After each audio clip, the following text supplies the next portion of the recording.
So this problem showed us that if we have some function cubed, and we go and we take the derivative of that function that's cubed. Now notice I'm cubing a function. I'm not just cubing x, but I'm cubing a function. If I wanted to find the derivative of that, it would not just be 3 times the function squared, which is kind of our first instinct.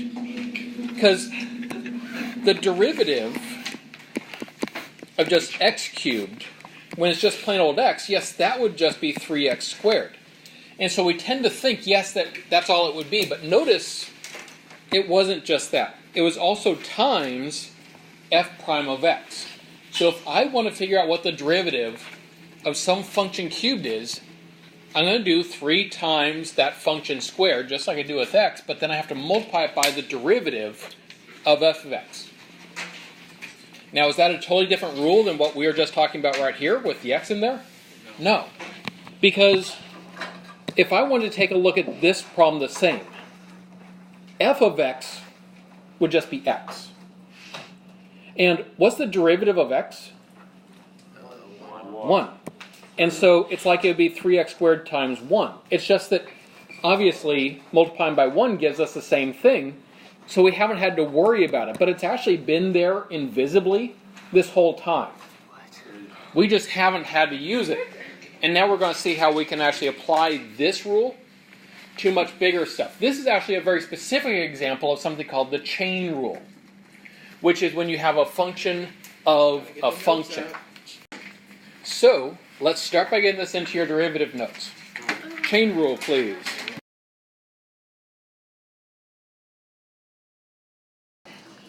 So, when doing these two derivatives, the first thing we always have to do is recognize what type of rule we're using and why we have to use chain rule in these particular cases. In this first one, notice it's sine of x to the fourth. If it was just sine of x, we know the derivative of that already is cosine of x. But when it's of x to the fourth, that changes things. It's not just that same derivative. And so we do have to use chain rule because it's not just an x on the inside. All right, so then knowing that, for this first one, I'm going to write this in terms of what f of x and g of x would be, just to relate it back to your notes. I normally don't write it out this way, but it can be a useful tool if you find yourself sometimes getting hung up on it along the way. So since f is the outer function here, notice that is going to be sine. G of x is the inner function. And so that is the x to the fourth. Now, the problem is that the outer function here is sine of the inner function. I don't want to say it's sine of x, though. It's actually sine of x to the fourth, so just be cautious with that. I'm just leaving it blank so I don't accidentally plug the wrong thing in the wrong place. All right, so now to use chain rule, what we're going to do is we're going to do the derivative of the outer function. So what's the derivative of sine? Cosine.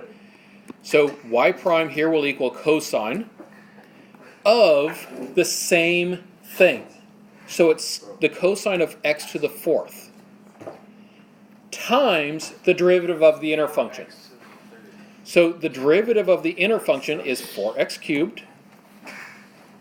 And so then that's our actual derivative using chain rule.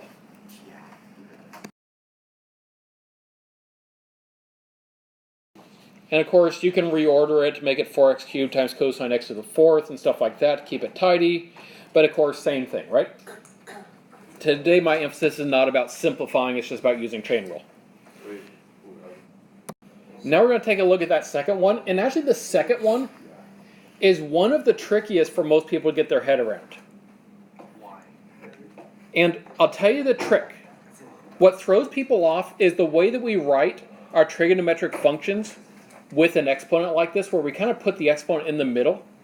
The trick to doing these that might help you, if that's the sort that throws you off, is start by writing it as sine of x, and then put parentheses around that to the power of 4. Because those mean the same thing, right? But when we look at it this way, it's so much easier to tell what's the inner function, what's the outer function. And we don't confuse them. So, when we go to find our derivative here, we have to use chain rule because, again, we have a function of a function.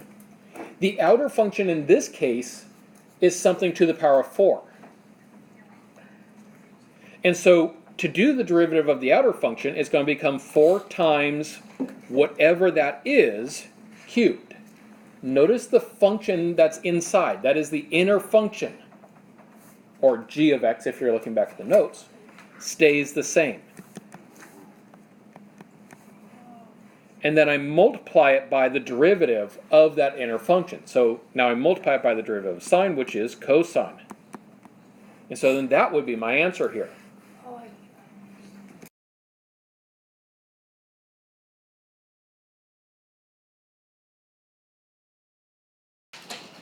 All right, so taking a look at our first one here, to find my derivative, I do the derivative of the outer function times the derivative of the inner function. In this case, my outer function would be the secant. The inner function is the 8x. So, what's the derivative of secant? Good, yeah, secant tangent. And if you don't know it, of course, you got it in your notes, you could look back there. So it's going to be secant times tangent, but it's secant of the same thing. So it's secant of 8x times tangent of, again, the same thing, 8x, times the derivative of the inner function at this point. So notice, that inner function, being a function, doesn't change that first part. The only thing it really does is mean you got to multiply the answer by the derivative of that inside function, which of course is just 8 here. That's all. And of course, if you want to write it as 8 times secant of 8x, tangent of 8x, that's great. Okay, now take a look at the second one. Think through how that one's going to look, and then we'll do it together in a moment.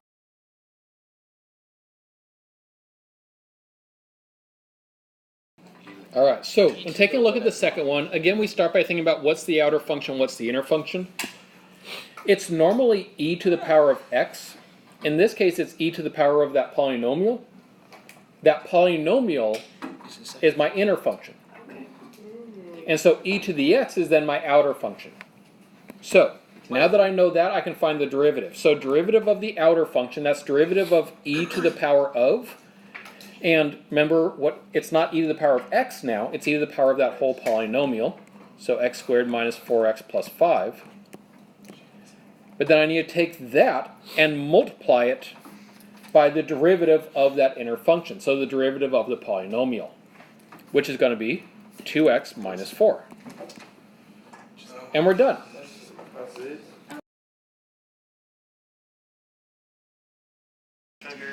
Now, first of all, with this one, the first thing I want to make sure that you recognize is that this is not the same as sine squared of x. It's not sine squared, because this is not sine times sine. If it were sine times sine, it would have to be sine of x, and then parentheses sine of x. So because there's no x here to be plugging in, it shows that this parenthesis here is what we're plugging into that first sine. So that's why it's a composition of functions instead of multiplying functions, and how you can tell that. All right. So since it is composition, that means chain rule. At least in this case, it should be pretty easy to tell which one's the inner and which one's the outer, right? Because they're both the same. They're both sine. So when I go to do the derivative of this, I'm going to do the derivative of the outer function. Of course, that's cosine. The outer function technically is this sine right here. But notice then, inside my cosine is going to be the same thing. So it's going to be cosine of sine of x. And then we multiply that by the derivative of our inner function. The derivative of the inner function is sine, or cosine. Just got loud, guys. And so it's that. Now, can that clean up at all? Can I combine that into cosine squared or anything? No. Nope. Because notice, the stuff inside of cosine is different.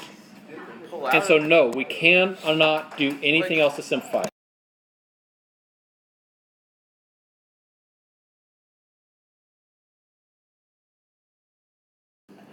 All right, so as we take a look at this one here, again, do we need chain rule? Yes, because it's the square root of a function. If it was just square root of x, we could do that. We already know how to do square root of x derivative. But in this case, because there's this whole function within it, we have to do it using chain rule. Now, first up, let's make our lives a little bit simpler. Instead of writing it as a square root, I'm going to rewrite this first up as the whole thing, the same thing, just to the power of 1/2. Because, of course, that means the same thing. All right, now that I've rewritten it this way with the half power, it's a little bit easier because we can just look at it in terms of power rule for that outside function. And so to find y prime, we're going to do the derivative of something to the 1/2. That means we're going to do 1/2 times that same something, and then we take 1 away from the exponent, of course, using power rule, so that gives me a negative 1/2. The stuff that was inside stays inside. So we're going to have 5x cubed minus cosine of x in here. I now have done the derivative of the outer function. I still need to do the derivative of the inner function. And so, derivative of 5x cubed is going to be 15x squared. Then minus the derivative of cosine. Derivative of cosine is negative sine, so that's going to end up being a plus sine. You just flipped the switch.